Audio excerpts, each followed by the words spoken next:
I had become very aware of some different things happening in my body when eating certain foods. And also having a test for celiac actually about 3.5, 4 years ago, because I was having reactions to gluten. I did not test positive for that, so that was good, but it also meant I needed to figure out why was I having reactions. At that time, I did a lot of things to more like clean out my diet, and that seemed to help. And when I dig a bit into understanding that, I find out that there are proteins that are kind of connecting a lot of those. But if things are cooked or baked in something or something, I think those proteins are released. Having an awareness was a good feeling. But here I needed to be more inclusive. More open and inclusive. So that was important. So when we developed the menu, with every item, pretty much every item on the menu, we figured out how we could use gluten-free bread or lactose milk instead, or How do you deal with cross-contamination?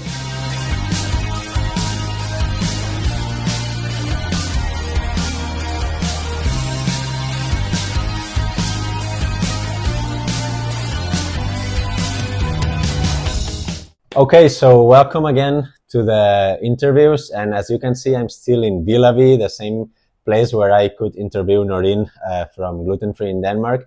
And it's been also thanks to Elizabeth that she opened the cafe for us to have a place where to make the interview. And when she was explaining us the cafeteria, the history and so on, we got into detail about allergies and so on. And it happened that beyond offering gluten-free options among other allergen-free options, she also had some experience with it. And this is what she will be telling us now. So thank you again, Elizabeth, for your time, for opening your cafe on a holiday day that I value a lot time. And I know that this is a big effort for you for, not being off and being here. So thanks, and please introduce yourself and explain a bit your experience with Thank allergies. you so much for the introduction, and also for recognizing that. But this is not work for me. Then it's a pleasure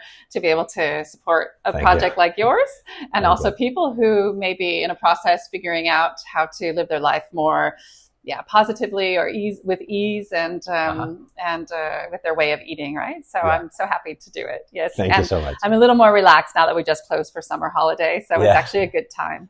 Okay. So yes, you're right. So I have, prior to opening Villavi, that was about 3 years ago. So up until about 3 years ago, I had become very aware of some different things happening in my body when eating certain foods. I have not been to professional help to sort of figure this out, except for as a child, finding out that I was allergic to some grasses and dust and some things like that. And also having a test for celiac actually about 3.5, 4 years ago, because I was having reactions to gluten. I did not test positive for that, so that was good, but it also meant I needed to figure out why was I having reactions. And that process can also be a positive one because it means you become very tuned into what you're eating, what you're putting in your body, how the body's reacting, all of that. So in the process, I found out it was breads and cakes and things with gluten. At that time, I did a lot of things to more like clean out my diet, and that seemed to help. I cleaned a lot out, did a lot of fasts, did a lot of detox type of things. And for me, because I didn't test for celiac, perhaps it was easier to just sort of clean up, eat more quality, and then not have such reactions. But the thing I have had reactions to that time and continuing, I'm also coming to find out and learn a bit more. So strawberries, and that hasn't been all my life, but in the last few years, and tomatoes and some different things. And when I dig a bit into understanding that, I find out that there are proteins that are kind of connecting a lot of those, and they're also connected to, or not connected, it's more of like a similarity to the birch tree. So here in May, felt like I was dying, because then the birch is springing up, and it was horrible for me. And this has been the worst year ever with it. So I started to realize that all of these things, and some of the nuts, but if things are cooked or baked in something or something, I think those proteins are released. Again, I'm not the expert, but this is what I've found out. So then if I'm baking the apples or cooking the tomatoes, same happens to me. So say you have the same. So I still have more to learn about that. I dig in the research, but at least just having an awareness was a good feeling to find out. Starting point. Like why is this happening? And sometimes there's new things. Actually, I just had some specific sprouts yesterday, and I felt like my throat was going to close up. So I was like, no. And it's a bit scary. So it is a bit scary. So so I will continue my journey in finding that out, and also curbing my diet a bit. Being a cafe owner, I can also understand I'm not alone, because a lot of people walk in with questions. Do you have this? And is it raw tomatoes? And is it, is there onions in anything? Or is it? And I realized, okay, we are a lot of people that understand that there's things affecting our diet, and we're being careful. And I can also see, sometimes I see someone eat a meal or more like drink a coffee and, struggle a bit, where I actually don't think that they realize that they might be having a reaction to the milk, for example, in the throat. Soft or strong, but a little bit is there, and that could be anything. But sometimes I see things like this as well. So what's been important for me is, as I said, without kind of seeking a whole process or professional help with it, to just be tuned in to what's happening in my body with certain foods, or having a reaction and then going, okay, what did I eat? Sometimes to the point, more during Corona time, when I had a little more free time, writing some of it down. Actually, I had discovered, and it took a lot of years, that I was allergic also to raw onions. So anything is totally in a raw onion. And I just thought I didn't know what it was actually. It was, it could turn into an intense headache, but also my speech being slurred, like a bit like sounding drunk, or it was very strange. And I didn't understand it. And digging into some research, I found out it's a thing also with raw onions. And as soon as they're cooked, what it is that's affecting me is gone. So first time I hear these. It could, with the raw onions, and maybe my dad used to eat a raw onion like it was an apple. So it's very strange that So I think it's been a process and a journey for me to really pay attention and tune in to what's happening. And so it felt very natural for me to consider, exactly, to consider all these things. Now that we should have a cafe, which opened 3 years ago. In developing the menu, well, I didn't feel quite ready to be like gluten-free or lactose-free or like vegan 100%, not 100%. In a cafe, that might be a little too early for a neighbor. Maybe in a more concentrated city area, it could be a success. Certainly, there's a need. But here, I needed to be more inclusive. More open and inclusive. So that everybody could feel. That's also in the name, Ville Vi in Danish. The V is us. So it's an inclusive community, and welcoming. So that was important. So when we developed the menu, with pretty much every item on the menu, we figured out how we could use gluten-free bread or lactose milk instead, or lactose-free milk or lactose-free cream, or to just change it up a little bit so that everybody could enjoy the full menu. So that was our idea from the start. Also, but wait a second. I mean, I think that the fact that you had some issues with food and being a cafe owner, it's also good because you are in both sides. So when somebody with an allergy enters here, you are there at the counter serving. But at the same time, when you go to another restaurant, you are at the other side and you expect the same level of service, probably. Good point. So this makes you more empathic. Yes. Really good point. And you can't always find that on the other side. It's not that easy sometimes to find it in the other side. Exactly. So I think the empathy also comes from certainly from my own experience, as I mentioned, but also the other two kind of main employees here in the day is my daughter Annika, and also my employee Pernilla. And Pernilla is gluten intolerant and not celiac, I believe, but she's gluten intolerant and understands this. Also lactose intolerant. So she understands this fully. So when somebody's walking in and they just ask the question, and then we just open with this empathy and the menu and the willingness actually to sometimes, change things up a bit in the kitchen to cater to somebody, then that has the same problem than you have. Yes, and we understand it, and people feel like, they feel relieved, they feel seen, they feel safe. Like safe. Also. Safe is an important part as well. So I also, part of that is I have a really good friend who's celiac, who was here visiting. Yeah. And we, so we got, I'd say maybe like a little training in that next level as well, how it is. We had some ways that we were able to serve this, to make something for her. Because the fear of the cross contamination certainly is a big one for the safety. Yeah. So we were able to do it, and we have done that for, I think, maybe two others that have come with this as well. Which I think typically people are not going somewhere unless it's very clearly celiac friendly because of the cross contamination. Yeah, I mean, before you were telling us the menu and that you can adapt this with gluten-free bread. And for me as a celiac, it's like, I know it's difficult to find 100% gluten-free places. Yeah. Because usually they are combined. But here it's when the safety feeling comes in. Yes. And depending on how they explain, oh yeah, we manage cross-contamination like this, or maybe there is some gluten, it's like alarm. So okay, how do you deal with cross-contamination here? So right now we don't have listed that we like 100% celiac safe. I should be totally upfront with that.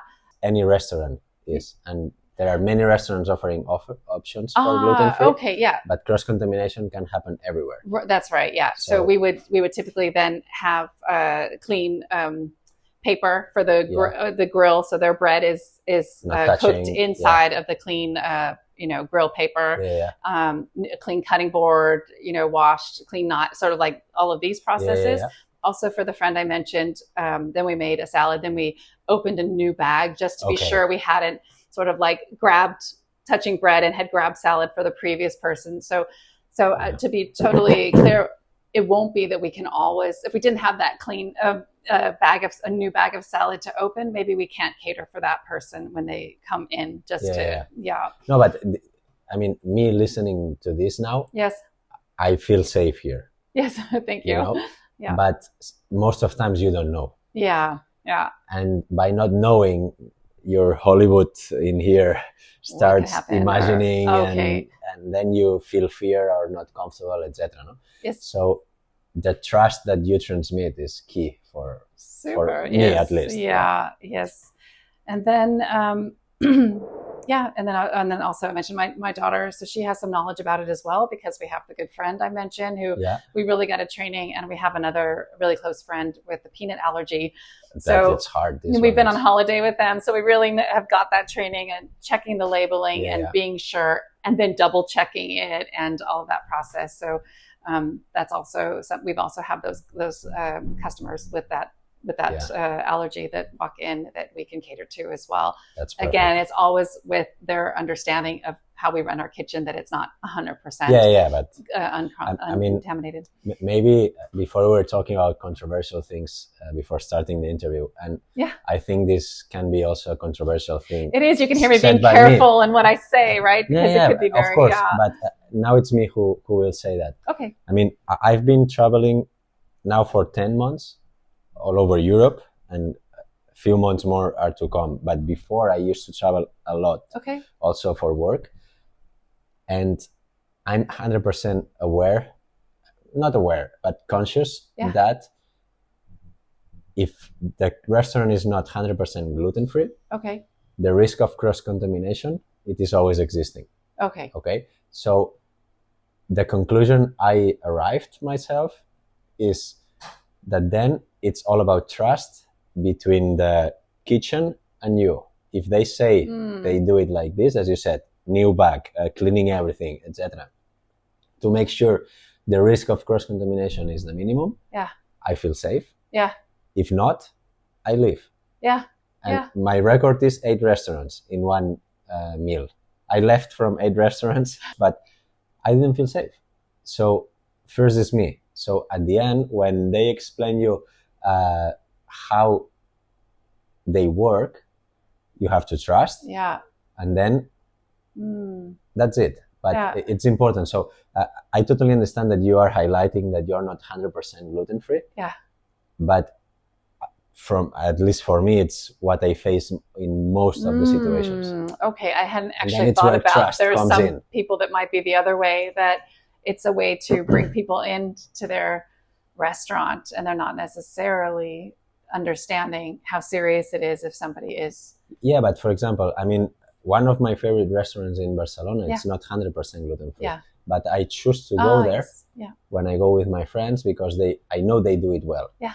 Okay. And I know that when I will say, hey, I'm celiac and I have fish allergy, lactose intolerance, etc., Yeah. it's not that they, oh yeah, don't worry, and I have to worry. Oh, okay. It's, okay. oh no, don't worry, because we will take care of it. Yeah. Because, I mean, a dream wall is Yeah. 100% gluten free, Yeah. but it's just a dream wall. Yeah. Reality is totally different. Keep the dream. Exactly. Let's do it. So, yeah. It's a while before that one gets there, Yeah. right? Yeah. But Yeah. if you do things well here, at least what I've learned is that celiac people tend to repeat. Mm. Then there will be someone who is going gluten free because of choice. They can go everywhere. But celiacs have symptoms, and then they don't repeat, or they repeat. So it's a way to bring people in, but you have to do it well. Yeah. It's not only a promise. Yes. It's something you have to make true. Yeah. Yeah. And as you explain now, I'm talking a lot now, but sorry, it's just to make clear that I totally understand your concern about saying gluten-free, because you're catering people who has problems with gluten, and it may be difficult sometimes to control cross-contamination. Yeah. But I feel safe for what you explained. Yeah. So this is also, I think it's important when you share it with other customers that you do the best, but truly the best. Yeah. But yeah.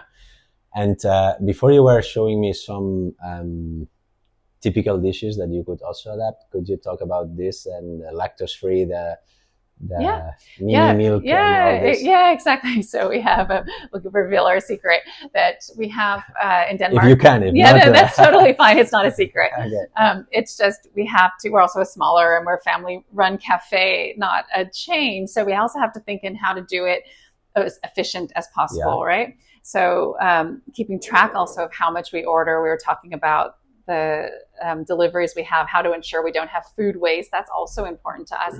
So we have, for example, with our milk,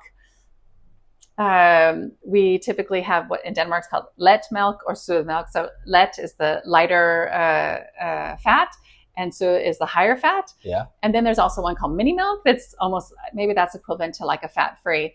We don't have so many people that ask for that, but we buy our lactose-free milk as a mini milk. So if someone asks for mini, they are actually getting a lactose-free milk, and guaranteed they can't taste, nobody could taste the difference between a lactose-free mini milk or a mini milk that has the lactose in. But it helps us ensure that when we open that lactose-free, it's being used for lactose-free requests, but also for mini milk requests, so that we can use what we buy and we don't have any milk waste. Yeah. So, but sometimes maybe somebody has just happened to say, a mini milk? Yeah, we have that on lactose-free. And then often a customer will say, no, just give me the let milk. Don't steal my lactose from me. I don't know if people understand what that is, like that they're losing lactose, and if that's a bad thing for them necessarily. I think for a customer, it feels like, don't give me the weird milk. Don't give me something where something is free from something. I want everything for my money, or a bit like this. And so even more knowledge about these, what is lactose-free and why gluten-free. And you're not going to miss gluten in your diet if you have the gluten-free oats versus the gluten-filled oats, right? Yeah, exactly. Yeah, you're not. Are we getting anything from all of the gluten? Yeah. Arguably not. Yeah, exactly. Yes. And actually, especially with these kind of things, that before you were explaining this anecdote with the cookie, Oh yes, also with the cookies, we have. We typically always have 1, 2, or 3, even sometimes 4 different in the cake display, different sweets that are gluten-free. Yeah. With one of the cookies that we have, it's probably the thing we sell the most of. And one day we decided to write gluten-free. We said, maybe we should be more communicative of the gluten-free options. And the reaction to that cookie for that day was like, no, that gluten-free cookie is not for me. Yeah. I mean, for those that weren't looking for gluten-free, it was just like, don't give me the weird cookie. Yeah, that's a problem with the labels. Exactly. So while it is a gluten-free cookie and it's not labeled as gluten-free and everyone is buying the cookie, they're enjoying the cookie and buying the cookie again because it tastes great. It's but just still gluten-free. But it is gluten-free. Yes, it just happens to be gluten-free, right? And for that, in that way. So that gluten-free cookie is delicious. And it is gluten-free. It's just made on other really good flours, not the ones that are wheat with gluten. Yeah. And before you were saying also that to avoid waste, there are some products that you only sell under order. Yeah. So you're not only, let's say, operating as a cafe or restaurant, but you also sell products to take away or to eat at so home? There was a couple things. We have that's with the bread. So the bread and croissants from the bakery, people can order through us and then pick up once or twice, or some people 3 times a week from us. We don't stand here like a bakery where we have a lot of extra things and then try to move it at the end of the day or dump it. So it's important for us that we could use everything we have or sell it or so that's been thought into the process. We also have a collaboration with a biodynamic farm. We're one of their pickup points. They, I think maybe we're the only pickup point north of Copenhagen. So we get a lot of people. A lot of people actually used to drive into Copenhagen to one of the pickup points to get the weekly vegetables come to us. So it's also sustainable that they can just ride their bike over and pick up the vegetables. So they order through them, but we're just the pickup point. Instead of driving too. Exactly, or instead of, exactly. And now we have a chain in Denmark called Irma that's a very old and historic chain. And it had, in recent years, or a lot of years, a focus on organic and a focus on as local produced food and products as much as possible. And it's just closed. And one by one, all of those locations have been closing down. And the one right around the corner, there was one here. It also closed down around a half year ago. And so we can also see the number of people buying this organic vegetable box that they pick up here has also increased. And we think maybe that's why that people really miss having a really nice and local organic, which is a great feeling to know that people are really desiring this. So I think we're one of the biggest drop-off point or pickup points for the farm as well farm. Now. So it's really fantastic. It's great to see that in the neighborhood and growing. Good. So I don't know if you have anything else to explain about your experience. Just thank you so much for the opportunity to have the chat with you. It's nice to meet you. But we have not finished yet. Oh, okay. I need your advice. So on what? What would you advise to somebody who is facing like some troubles with food without knowing what it is exactly, and they want to cleanse the diet, and to somebody who wants to make their menu more inclusive? So 2 advices. For someone individually first, I mean, I think I could only recommend a little bit like I did for myself, just starting to tune in what's actually happening in my body when I eat certain things, if they're experiencing things, right? So I think that would be the advice is to, just tuning in to find out.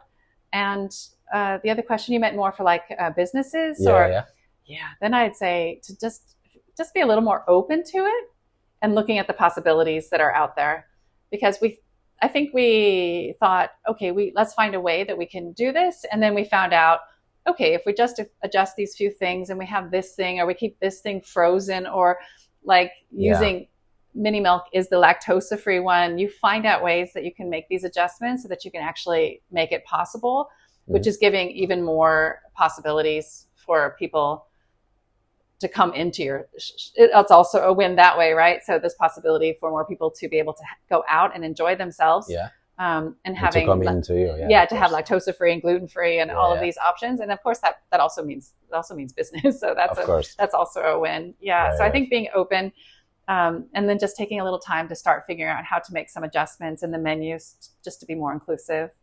Perfect. Yes. Good. So now, thank you, Elizabeth, for thank you. your time. And again, for opening for us, because it's great when people like you support a project like mine. And you have seen it. Hear yourself, pay attention to what happens, what you eat, some specific products that you may feel a bit awkward after eating. And if you are thinking of making your menu more inclusive, be open and try not only to see the opportunity that means to make it more inclusive, but also to see it as a way to help people with allergies and other intolerances. So thanks, Elizabeth. Thank you so much. And see you in the next video. Bye-bye.